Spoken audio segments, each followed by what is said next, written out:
David Benevidez versus Anthony Ward, November 22nd. The Mexican Monster is obviously going to be victorious. Now, these two styles kind of match up perfectly. They're both sort of pressure fighters. Anthony Yarde in the Lyndon Arthur fight wasn't really as active as he was in like a Arthur BF fight.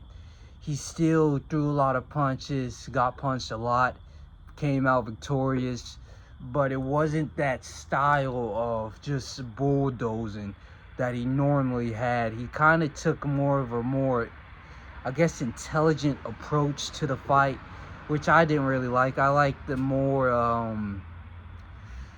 just the more wild Anthony Yarde. I feel like it's more aggressive and it gets your job done better, but chose to do something a little bit out of his style, came out victorious. So I guess it really doesn't matter, did anything to get the win.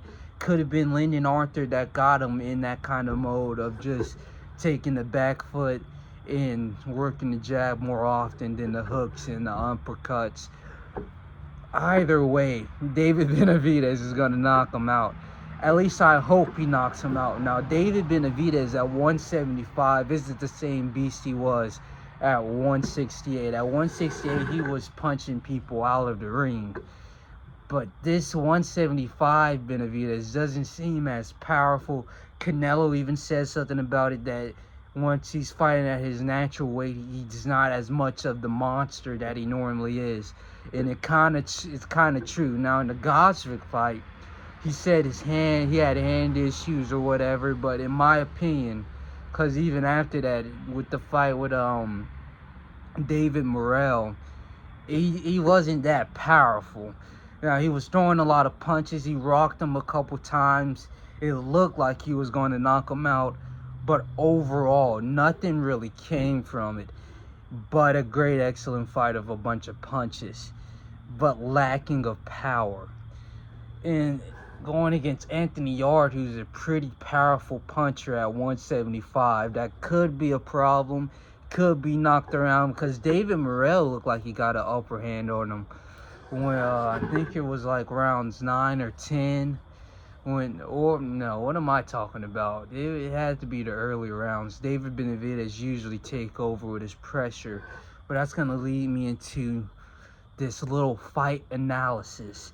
Now, I see the fight going Anthony's way for like the first half, but with every David Benevidez fight, you look good until you don't. Or Mike Tyson, you got a game plan until you get punched in the face.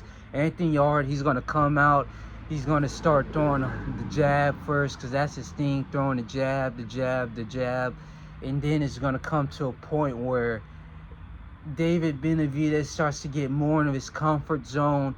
He felt the power of Anthony Yarde. He got punched a few times, he's loosening up, he's getting more fluent, and then all of a sudden, hooks.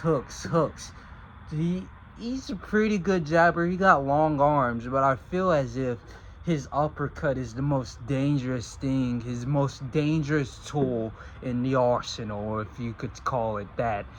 But it's going to go in Anthony Yarde's favor. Anthony Yarde, he's going to start moving around, circling David Benevidez. He's going to look like he's tiring him out. It's going to look like David's slowing down, but that's just because it's not his time. He hasn't amped up yet.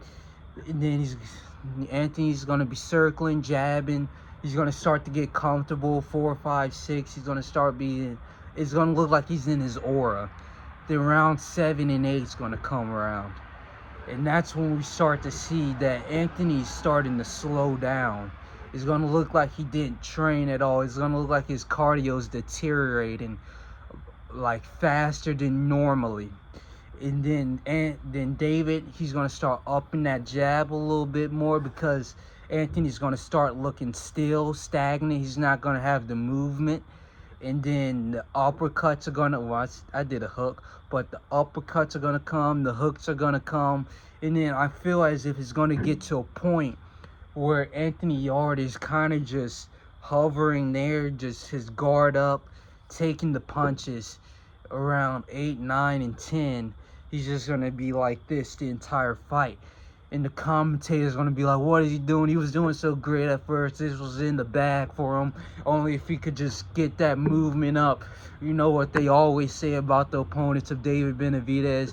If only if he just kept doing what he did at the beginning. But he is the Mexican monster. He's gonna amp it up. And I feel as if I want to see a knockout.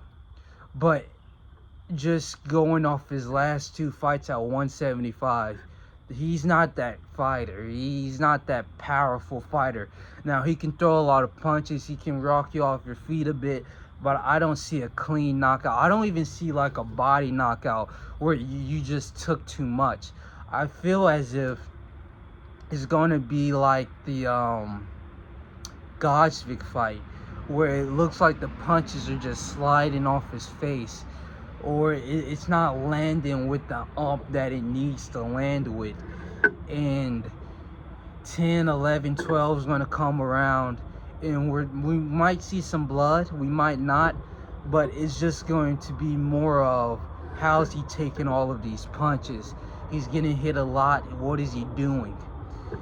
And it kind of sucks, because once David goes against a Artur Beterbiev, like I believe he should have went against, or Dmitry Bivol, he's gonna need a knockout for those kind of fighters. I'm kind of skipping ahead of this Anthony Yarde fight, but if we're being honest, those are the fights we want to see come for this. Whoever wins this fight should be interim to the undisputed title. Is it still undisputed? Did the IBF pull some fuck shit? I feel as if they had to vacate one of the titles, but and it might be the title that Beterbiev is fighting for. But they usually take the undisputed away by one belt, but we'll see. The winner of this fight should be going against Dmitry Bivol, if they ever do that fucking trilogy. I don't think so. It looks like Bivol is kind of just taking the wayside. He's not looking to be in any kind of fire at all. And if David wins, I feel as if he's going to go, well, Bivol that is going to try to get that trilogy over, fighting Beterbiev. I mean, over fighting Benevidez. What am I saying? But overall, I have David Benevidez winning this fight by unanimous decision.